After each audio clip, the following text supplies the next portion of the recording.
guys, it's Sarah and today is Booklist Thursday. This is a video series I do with my friend Lindsay over at Lindsay's Little Library. And every Thursday we bring you some sort of list or book topic that we feel like talking about for the week. And this week we are going to give you 5 books from our shelves that we think you should read right now. I have a variety of different genres here for you. So these have been standout favorites of mine on my shelves and books that I feel comfortable recommending to the majority of people. So the first one is The House in the Cerulean Sea by T.J. Klune.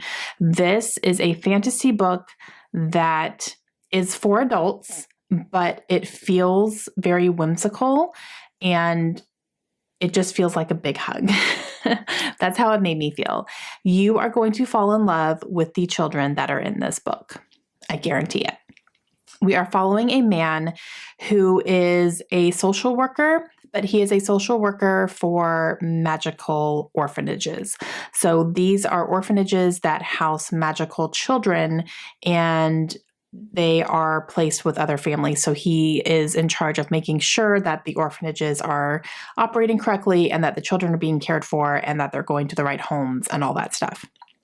One day he gets an assignment that is very special and very top secret that he needs to go to this house that is set on an island and it's very secluded. And the reason for that is because the children who are at this orphanage are very dangerous to the public. As in, they should never be adopted out because they are dangerous to the public. There's very specific reasons that each one of them is there. It is either their heritage or the powers that they possess, stuff like that. And so he is now in charge of going to this orphanage to make sure everything's okay and do a checkup and make sure it's all right. He's going to be there for a little bit, like he's planning to stay. And you see these children at this orphanage, you guys. I love them so much. Every time I think about them, I just get a smile on my face. They are the sweetest little cinnamon rolls ever, even though they are actually dangerous creatures, but they are so sweet. And you really see how frustrated they get with being so misunderstood. And then you're also following a love story between the social worker and the caretaker for this orphanage. So there is that as well. The love story is not the main point of the book, but it's definitely there. You definitely see that happening.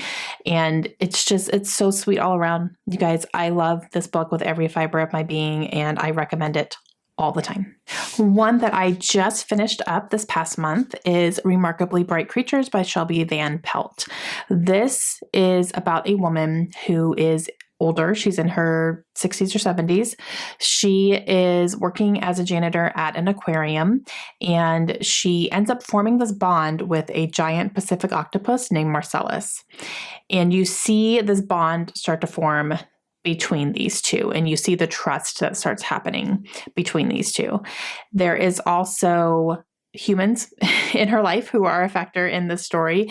And so not everything is just between her and the octopus. It's also her with the people in her life and what she's dealing with, because she is dealing with some loss and some things that have happened in her past that kind of just won't go away. And she lives in a small town, so everybody knows everybody, everyone knows everybody's business, all that kind of stuff. And you see her navigating that as well and just kind of making some changes in her life along the way. Now you get her perspective. You also get another human perspective from the story, but then you also get Marcellus's perspective, and his chapters were my favorite.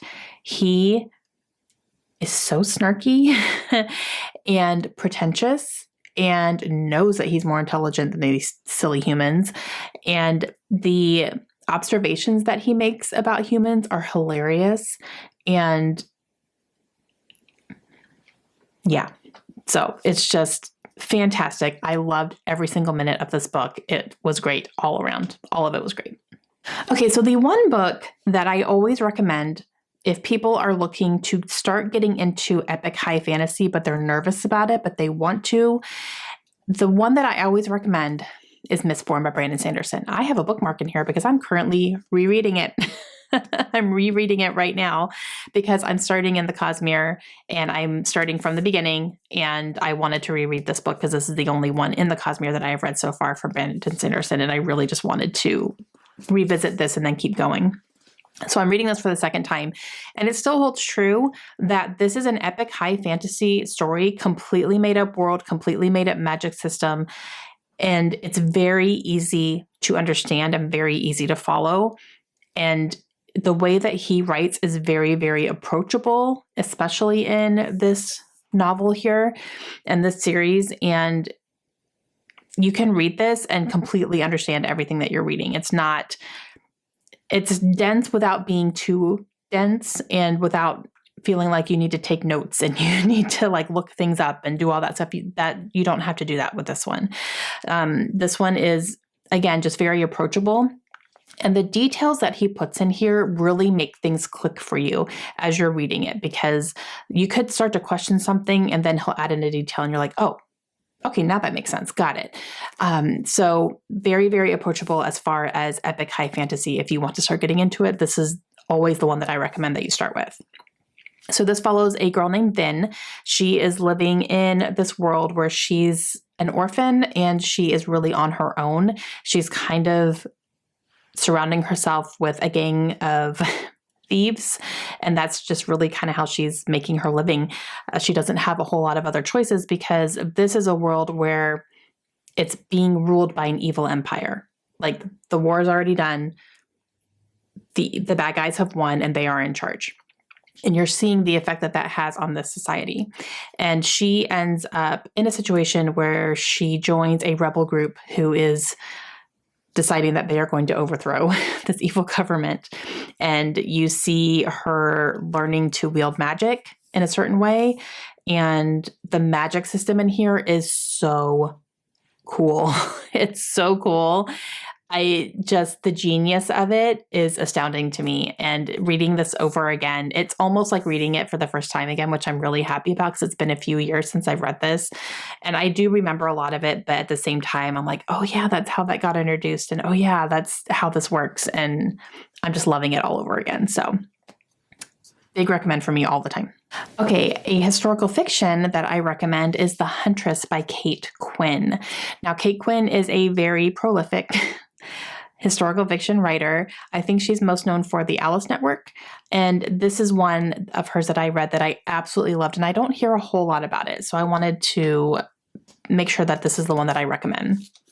So this one, we're getting 3 different perspectives. We are following a girl who is from Russia and she is a pilot, and she joins a group of female fighter pilots, and they are dropping bombs in very dangerous situations in World War II.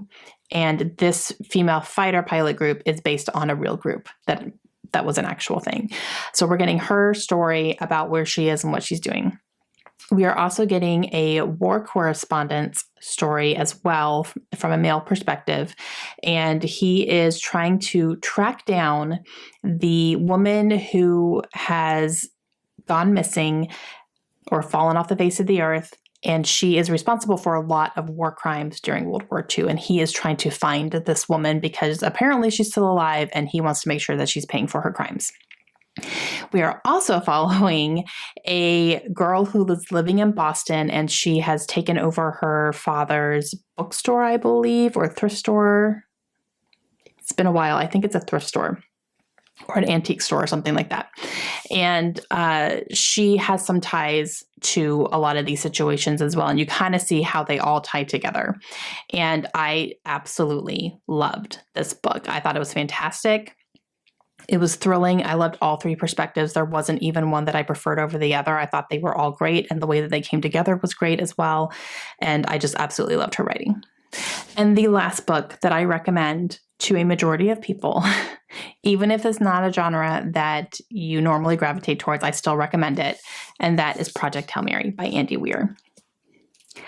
This book, you guys, I loved this. This is such a standout for me. I read this last year and it was one of my favorite books of the year, like number 2 of the entire year. Of all 101 books that I read, this was number 2. And Andy Weir just writes sci-fi in both an approachable way, but also a very scientific way at the same time. So is there science in here that went over my head? Are there numbers? Is he crunching numbers? And I'm like, what are you doing? Absolutely. And I did not care, because the meat of this story and the other things in this story besides the scientific stuff was so good. And it was more of that than it was of the numbers and stuff. There were a couple of times in here I remember just going, okay, yeah, I don't understand what you mean. I believe you. But that didn't matter to me either, because all the other stuff was just so good. This follows a man who is a scientist, and he ends up being a part of a crew who is helping to solve a problem that's happening to the planet. I don't want to say what it is, but there's something happening to the planet, and he becomes part of like a research team to try to figure out how to fix this problem. How are we going to fix this? How can we make this stop? And the beginning of this book, it opens up with him on a spaceship. He is not an astronaut, mind you. He's just a scientist. He is on a spaceship and he wakes up and has no idea where he is or who he is or what is going on. He basically has amnesia when he wakes up on this spaceship all by himself because the rest of the crew is dead. How in the world is he going to get back? How in the world is he going to figure out what's even going on? You guys, oh my gosh, this book. It was just so fantastic. And the way that Andy Weir writes, the humor that he puts in here is my type of humor. It is on point. I was laughing out loud so much to this book. And one of my favorite characters of all time is in this book. And if you read it, you know who it is. But one of my favorite characters. And just, I loved it. I will read anything that this man pens. I really will. So if you are looking to maybe read a science fiction, this is going to be my number one recommendation for that. It's fantastic. Okay, guys, those are 5 books that I recommend that anybody can pick up. And I want you to do that right now. Go read some. Let me know your thoughts. If you have read any of these books already, please let me know your thoughts as well. And make sure you go check out Lindsey to see what books she's recommending. And we will see you guys again soon. Hope you have a great day. Bye.